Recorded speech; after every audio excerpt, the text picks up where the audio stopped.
this video is, ano ba yung mga dapat iniiwasan mong klase ng relasyon na dapat hindi ka nagtatagal dyan? Minsan, hindi natin nakikita na nasa maling relasyon tayo, lalo na kapag mahal ninyo yung taong ito. Hindi natin nakikita na ang dami-dami na palang red flags, pero baliwala lang sa atin yon. Kasi totoo talaga yung kasabihan na kapag tayo ay nagmamahal ng totoo, nagiging bulag, pipi at bingi talaga tayo. Bulag in a way na nakikita na natin na may mali, pero hindi pa rin natin ito pinapansin. Bingi dahil marami na tayong naririnig na hindi maganda or binibigyan na tayo ng mga hint ng mga taong nakapaligid sa atin na hindi tama ang taong ito, pero nagbibingi-bingihan tayo. Pipi kasi ang dami mong gustong iparating sa partner mo na nasasaktan ka na niya, pero mas pinipili mong manahimik na lang. Dahil nga ayaw natin masira yung relasyon, kaya nagiging ganito tayo. Number 1, dapat iniiwasan mo ang klase ng relasyon na nagbe-base lang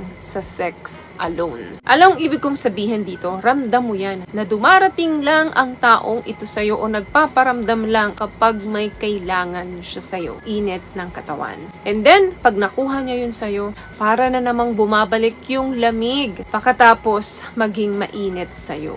Yung mga ganyang klase ng relasyon ay walang future yan. Walang patutunguhan yan. Kung ang ginagawa nyo lang naman magkita kayo at mag-sex kayo, dun lang kayo sa kama nagkakasundo, instead na i-discuss ninyo yung mga bagay na magbe-benefit para sa inyong dalawa. Kapag walang ganito ang relasyon nyo, walang destinasyon yan. Number 2, i-avoid mo yung relasyon na walang positive impact na nagagawa sa buhay mo. Hindi ka natututo, hindi ka nag-grow, parang nahahatak ka niya pababa. Pakiramdam mo, may baggage kang daladala na ang bigat-bigat kaya hindi ka makalipad kasi puro negatibo ang dala-dala nito sa buhay mo. Normal lang naman sa isang relasyon na hindi naman talaga perfect, pero kapag ang relasyon ay mas marami na yung sakit, mas marami na yung mga hindi magagandang nangyayari sa inyong dalawa, iwasan mo na yan. Wala nang positibong impact yan sa buhay mo. Another thing, run away doon sa mga relasyon na mas maraming paiyak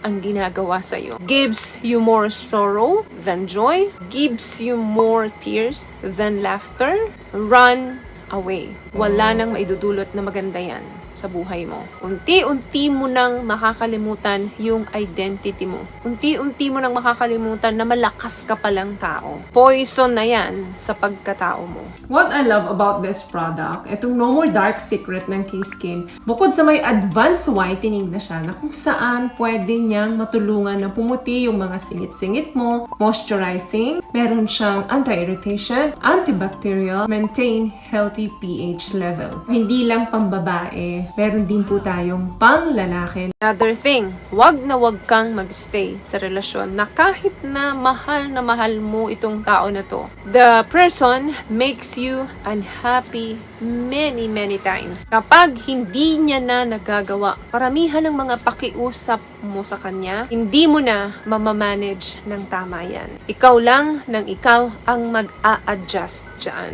Kapag nakikita mo na ang relasyon nyo, madami ng bad signs, madami ng red flags, hindi mo na siya ma-workout. Huwag mo nang subukan pang i-manage yan. Kasi ikaw ang mapapagod, ikaw ang mauubos. Don't be hard on yourself and stop hurting yourself. Another thing, kapag yung partner mo napakahirap mahalin, struggle ka na mahalin siya. Struggle ka na sa dami ng adjustment na ginagawa mo. Kapag nagmamahal tayo, normal na nag-a-adjust tayo. Kasi it's a two-way street. Give and take. Pero kung mas matimbang na yung struggle na nararanasan mo para lang ma-handle mo siya. Kung may oras ka pa, run away from it. Ilang taon ka na nag-a-adjust, wala namang nababago. Puro na lang ikaw yung nag-a-adjust para sa kanya. Nasaan ka sa relasyon?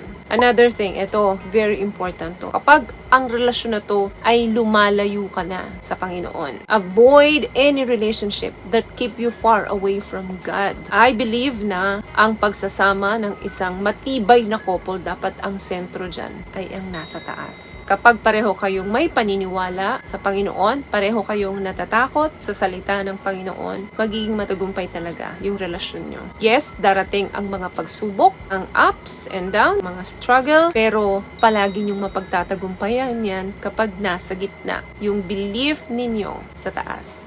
One, ito very important din ito. Yung relasyon na nire-restrict niya yung rights mo. Parang pakaramdam mo, siya dapat yung palaging tama. Siya dapat yung nakakaalam ng lahat. Siya dapat may karapatan ng lahat. Ikinukulong ka niya o nire-restrict niya yung karapatan mo doon sa relasyon nyo. Lang anumang relasyon yung dapat na makakapag-restrict or makakapigil sa karapatan mo. Ano na yung mga naranasan mo dito sa mga napag-usapan natin? Comment down below. So, yun lamang guys ang video natin for today. I hope nakapagbigay po ako ng tips sa inyo. At kung nagustuhan nyo po ang ating video, please give it a thumbs up, comment down below, and also share this video na rin po sa mga kaibigan na sa tingin nyo matutulungan ng video natin. Once again, palagi po kayong mag-iingat at palagi po kayong manalangin. Thank you guys for watching and see you in our next one. Always love yourself and be a blessing.